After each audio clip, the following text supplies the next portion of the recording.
Vous savez que le prénom de Joseph veut dire celui qui accroît la fécondité? Comment celui qui accroît la fécondité n'a pas d'enfant? Comment celui qui accroît la fécondité se retrouve à être le père putatif du Seigneur? Sinon parce que sa fécondité est celle de tous les travailleurs de cette terre et de tous les hommes et femmes de cette terre. Et nous avons ainsi à découvrir dans Joseph de trouver le sens de notre propre vie. Oui, Joseph permet à chacun de nous de découvrir que nous ne travaillons pas pour quelque chose. Nous ne travaillons pas pour donner simplement de la nourriture à nos familles. Nous ne travaillons pas pour un souci qui est là, mais nous travaillons parce que nous sommes co-créateurs et que nous sommes ainsi ceux qui mettons en œuvre nos dons et qualités pour le bien commun, pour le Seigneur. Si nous travaillons pour quelque chose, il nous manquera toujours quelque chose. Et heureusement, frères et sœurs, que nous avons tous des dons et des qualités. Et ce monde doit reconnaître ainsi la nécessité vitale du travail, et que tout homme puisse vivre de son travail, que tout homme puisse vivre des dons et qualités qu'il a. Et en ce jour, nous prions Saint Joseph pour que tous puissent avoir un travail, pour que tous avancent, non pas par le souci. Dieu sait que Joseph a connu des soucis, et il est heureux que nous ayons cet évangile de Saint Matthieu. Je n'ai cessé de vous répéter cette réalité. Matthieu nous montre ainsi la Sainte Famille, non pas comme un idéal qui n'aurait pas de soucis, mais la Sainte Famille comme celle qui traverse les soucis, qui traverse les soucis en cœur à cœur avec son Seigneur, qui traverse les soucis en écoutant la parole de Dieu. Et Joseph est celui qui a protégé les plus grands trésors qu'il avait, Jésus et Marie. Et tout père de famille a à découvrir en Joseph son modèle. Tout père de famille a à découvrir que oui, Joseph avait des soucis, comme nous en avons, comme vous en avez, comme nous pouvons nous poser des questions face à cette pandémie de la peur, pandémie économique et pandémie sanitaire. Nous pouvons nous poser des soucis face à un bien commun qui doit être défendu et à une économie qui doit servir l'homme et non pas se servir. Nous pouvons nous poser ces soucis-là, mais nous n'avançons pas par des soucis. Et aucun de nous ne se fait des cheveux blancs par les soucis qui est là. Oui, j'espère que bientôt nous aurons un déconfinement pour que Saint Joseph travailleur dans les coiffeurs puisse gérer cette situation. Sinon bientôt, mes cheveux vont remplir tout l'écran de ce téléphone. Frères et sœurs, nous avons les uns les autres à être attentifs à ne pas avancer par nos soucis, à être attentifs à avancer par notre prière qui dépose toutes choses en Dieu. Prier sera toujours écouter Dieu, prier sera toujours décentrer mon regard pour découvrir autre chose que je n'avais pas vu. Il est heureux que Joseph soit charpentier. Nous avons trop souvent caricaturé ce métier et nous pensons, et quelques-unes des caricatures sont là présentes, en disant que Joseph était un pauvre travailleur qui aidait à peine à vivre sa famille, un petit travail de rien du tout. Joseph ne fait pas un petit travail de rien du tout, il est charpentier et ainsi il est entrepreneur. Le charpentier dans la Bible est quelqu'un de très important. Les textes juifs nous disent que lorsque à la synagogue on n'arrive pas à comprendre un texte, on demande est-ce qu'il n'y aurait pas un charpentier pour nous expliquer les choses. Oui, le charpentier est celui qui regarde et qui est capable de modéliser, de faire des plans, qui regarde et qui est capable de mettre en œuvre tous ses dons et qualités, qui met tous ses sens en exergue pour servir un but. Et le but de Joseph a été de protéger la Sainte Famille. Le but de Joseph a été ainsi de révéler la bonté du Père, et il a été choisi par Dieu le Père.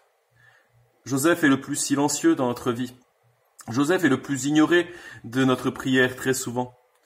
Puisse Saint Joseph aider chacune de nous à ajuster notre cœur au cœur de Dieu, à écouter la parole de Dieu et à ne pas laisser nos récriminations faire comme les Hébreux dans le désert crier et aboyer sur la caravane qui passe, crier sur Dieu et ne pas vivre de ce cœur à cœur avec son Seigneur.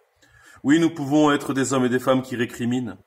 Mais cette fête de Saint Joseph travailleur donne à chacun et chacune de nous de découvrir que notre travail construit la terre et que notre dignité d'homme sera toujours de pouvoir mettre en œuvre les dons et qualités et qu'un pouvoir qui ne permettrait pas aux hommes de mettre ces dons et qualités en œuvre est un pouvoir inique.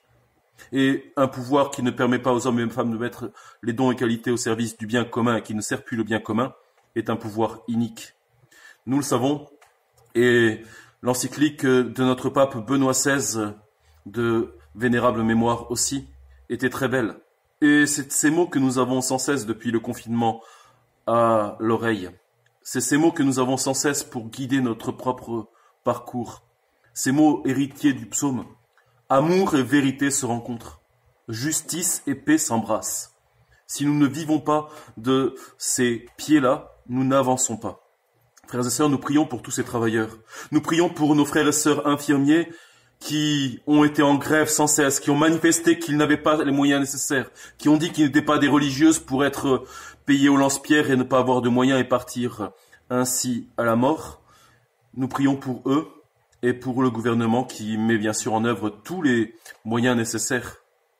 Nous l'espérons. La joie du Seigneur est notre rempart, et l'espérance, c'est la joie de savoir que nous avons déjà ce que nous ne voyons pas.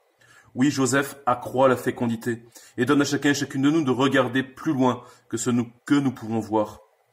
Joseph est le patron de la bonne mort, non pas parce qu'il meurt dans son lit comme la plupart des matérialistes voudraient aujourd'hui, non pas parce qu'il meurt parce qu'il y a une injection qui lui a été faite de tel ou tel produit pour se débarrasser d'une situation, mais il est le patron de la bonne mort parce qu'il met cette mort simplement comme un passage vers son Créateur et Sauveur, parce qu'il a découvert dès cette terre l'ajustement au Seigneur et qu'il sait que la mort n'aura pas le dernier mot. Saint Joseph a été celui qui a appris un métier à notre Seigneur Jésus-Christ, qui a travaillé 30 ans. 30 ans. 30 ans, le Seigneur va être à l'éducation de ce père putatif, Joseph, à regarder, à apprendre. Et nous avons les uns les autres à découvrir ainsi ces dons et qualités que nous avons et à les mettre au service du bien commun. Nous prions pour tous les chômeurs de cette terre, pour tous ceux qui s'inquiètent, pour tous les entrepreneurs, pour tous les stocks qui sont là, pour toutes les impasses que nous voyons à vision humaine, que chacun de nous puisse accueillir la grâce du Seigneur. Cette pandémie, frères et sœurs, est une pandémie surprenante. Elle est une pandémie de la pornographie sur les réseaux sociaux, parce que, comme notre monde a horreur du vide, il faut toujours remplir les choses. Et quand un homme perd son travail, ou perd le sens de sa propre vie, perd le but de sa propre vie et se remplit par autre chose, par la pornographie et par les drogues et par l'alcoolisme et tant d'autres choses encore qui sont présentes et qui resteront toujours présentes. Oui, notre cœur est sans repos tant qu'il ne demeure en Dieu. Prions Saint Joseph et découvrons ainsi toute cette sainte famille qui prie pour nous. La famille de Joseph, les frères et sœurs de Jésus qui sont ses cousins-cousines, vous irez regarder les maris qui sont au pied de la croix et vous comprendrez peut-être un peu plus ce qui est en eux dans ses frères et sœurs. Que chacun de nous, frères et sœurs, puisse vivre cette fête de Saint Joseph. Nous n'aurons pas de muguet, nous n'aurons pas de grève, nous n'aurons pas de manifestation, nous n'aurons pas de drapeaux qui seront là présents et agités dans nos rues. Nous avons nos cœurs tournés vers le Seigneur pour ajuster nos vies et découvrir que notre dignité se trouve dans la manière de travailler à ce monde, de collaborer au seul Créateur, et nous avons oublié que nous étions que co-créateurs et non pas créateurs en puissance. Que chacun de nous devienne véritablement un co-créateur et mette en œuvre les dons et qualités qu'il porte. La joie du Seigneur est notre rempart. Oui, frères et sœurs, notre union avec le Seigneur passe par la mendication de la chair du Seigneur, ce que nous lisions peut-être dans cet évangile de Saint Jean chapitre 6, cette union, cette communion avec le Seigneur, nous avons à en vivre dans notre propre vie, dans la manière de laisser tout ce que nous vivons être porté par Dieu.